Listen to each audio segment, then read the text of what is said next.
मी doctor Sanjeev लिंगोत आपल्यासाठी Dutch वॉकरीचा छोटासा video घेऊन येत आहे। हे आमचे काही पर्यटक मित्र आणि हे आमचे भारतीय मित्र ही आहे डच वॉकर।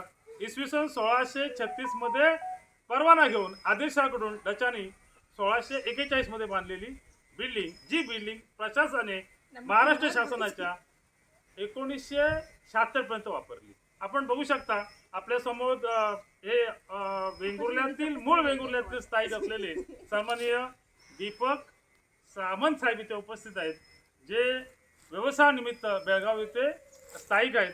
आणि आपले सन्माननीय मंत्री साहेब उदय सामंत यांचे ते काका आहेत। त्याचप्रमाणे yes your country please. Belarus मधून उपस्थित असलेले युअर नेम प्लीज। काशिया And Dima, I'm from Russia. From Russia झिमा इथे आपल्या सोबत आहेत। मी आपल्याला दाखवू इच्छितो की मित्र हो, वेंगुर्ला येथे असलेली ही डच वॉकर म्हणजेच वेंगुर्ला कोट, ज्याचा पहिला मजला आपल्याला हा दाखवण्याचा मी इथे प्रयत्न केलेला आहे। गेली 12 वर्ष सातत्याने पुरातत्व विभाग महाराष्ट्र यांच्याशी पाठपुरावा करून आता इथे बांधकाम जोरात चालू केलेलं आहे। आपण बघू शकता की या इथे हा 1 नंबरचा रूम आहे। त्यानंतर आपण बघू शकता की अत्यंत शाबूत असलेला हा 2 नंबरचा रूम इथे आहे। आणि त्याच्यानंतर हा अत्यंत चांगल्या स्थितीत शाबूत असलेला हा 3 नंबरचा रूम, असे सगळे रूम इथे आहेत आपण बघू शकता। आणि त्याच्यानंतर पहिला मजला आपण बघितलेला आहे। इथून आपण वर गेल्यानंतर आपण पहिल्या मजल्यावर जाऊ शकतो।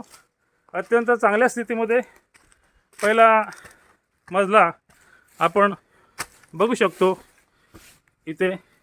आणि त्याच्यानंतर पहिल्या मजल्यावरून आपल्याला वर जाण्यासाठी इथे पायऱ्या आहेत, पण वरचा मजला नेस्तनाबूत झालेला आहे। मित्रो, सुंदर अशी तटबंदी अजूनही इथे शाबत आहे। छत्रपती शिवाजी महाराज 13 मे 1663 रोजी इथे आलेले होते आणि त्याच्या आधी एप्रिलमध्ये आलेले होते। आणि दक्षिण कोकण मोहिमेमध्ये 8 दिवसांचं त्यांचं वास्तव्य होतं। हे आपण बघू शकता इथे विहीर आहे, विहिरीमध्ये अतिशय सुंदर असं पाणी आहे जे बांधकामासाठी वापरलं जातं।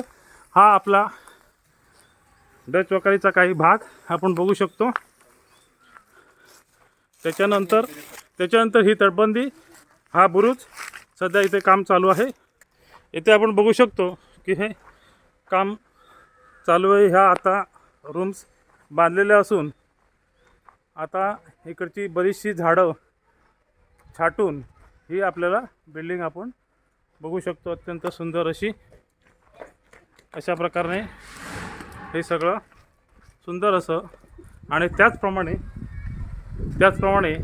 हे इथे सध्या काम चालू आहे। आणि अशा प्रकारे हा काम इथे चुनं घालून हे बांधकाम केलं आहे। आता आपण असं बघू शकता की अशा प्रकारे हे सगळं ही आपली एंट्री आहे डच वॉकरची। इथून आपण दीपक सामंत सर बोला, आपलं काय मत आहे याबाबत? नमस्कार, मी दीपक सामंत बोलतोय। मला पहिल्या प्रथम डॉक्टर संजीव लिलावत यांचं अभिनंदन मी करतो। गेली कित्येक वर्ष जी ही डच वखारत ही जवळपास खलास होत चाललेली होती। आम्ही होप सोडलेल्या होत्या। त्यांनी अथक प्रयत्नातनं कित्येक वर्ष पाठपुरावा त्यांनी आणि त्यांच्या संस्थेने हे रिनोव्हेशन काम करायला घेतलेलं आहे। मला आनंद आहे।